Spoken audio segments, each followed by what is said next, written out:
ফলতার ঘটনায় কড়া মুখ্যমন্ত্রী শুভেন্দু অধিকারী, পুলিশকে দ্রুত অ্যাকশন নেওয়ার নির্দেশ। পুলিশ চুপ করে বসে থাকলে হবে না, নির্দেশ দিয়েছেন। আর ফলতা থেকে ফেরার পথে এসপি অফিসে বৈঠকে কড়া নির্দেশ দিয়েছেন মুখ্যমন্ত্রী শুভেন্দু অধিকারী। আমাদের সঙ্গে সোমরাজ রয়েছেন, প্রতিনিধি সোমরাজ। দেখো, ডায়মন্ড হারবার পুলিশ জেলার এসপি অফিসে মুখ্যমন্ত্রী শুভেন্দু অধিকারী আজ একটি গুরুত্বপূর্ণ বৈঠক করলেন। ফলতা থেকে ফেরার পথে ডায়মন্ড হারবার পুলিশ জেলার এসপি অফিসে এই বৈঠক করেন মুখ্যমন্ত্রী Suvendu Adhikari.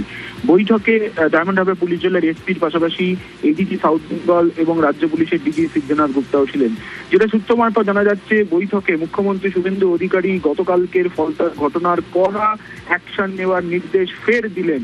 SP ADG south বেঙ্গলকে স্পষ্টভাবে বৈঠকে জানানো হয়েছে যে পুলিশকে অ্যাকশন নিতে হবে। এই যে ঘটনা ফলতায় ঘটেছে গতকাল, সেখানে পুলিশ চুপ করে বসে থাকলে হবে না, অ্যাকশনটা অ্যাকশনের মতোই হতে হবে। মুখ্যমন্ত্রী শুভেন্দু অধিকারী আজ ফের এই বৈঠকে নির্দেশ দিলেন বলে সূত্র মারফত জানা যাচ্ছে। পাশাপাশি মুখ্যমন্ত্রী শুভেন্দু অধিকারী ডায়মন্ড হারবার পুলিশ জেলার এসপি অফিসের বৈঠকে এটাও বলেন যে পুলিশের নামে এখানে কোনো রাজনীতি চলবে না, এটা আপনারা স্পষ্টভাবে জেনে রাখুন।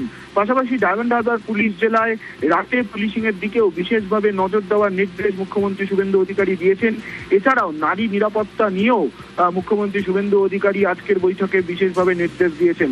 ফলতা থেকে ফেরার পথেই মুখ্যমন্ত্রী শুভেন্দু অধিকারী তিনি ডায়মন্ড হারবার পুলিশ জেলার এসপি অফিসে ঢোকেন এবং ঢুকে তিনি প্রথমে গার্ড অফ অনার নেন এবং তারপরে পুলিশের উচ্চপদস্থ আধিকারিকদের সঙ্গে বৈঠক করেন। তিনি ফলতা থেকে ফেরার পথে রাজ্য পুলিশের ডিজি এডিজি সাউথ বেঙ্গল সবাইকে সঙ্গে নিয়ে চলে যান পুলিশের এসপি অফিসে এবং সেখানেই সংক্ষিপ্ত বৈঠক তিনি সেরে নেন এবং সেখানেই গতকালকের ফলতার ঘটনার কড়া অ্যাকশন নেওয়ার নির্দেশ মুখ্যমন্ত্রী শুভেন্দু অধিকারী দিয়েছেন। শুধু তাই নয়, তিনি এটাও বলেছেন বৈঠকে, যেটা সূত্র মারফত জানা যাচ্ছে, অ্যাকশনটা অ্যাকশনের মতোই হতে হবে, এই নির্দেশ মুখ্যমন্ত্রী শুভেন্দু অধিকারী দিয়েছেন এবং এই বৈঠক সেরে ইতিমধ্যেই তিনি নবান্নের উদ্দেশ্যে রওনা দিয়েছেন।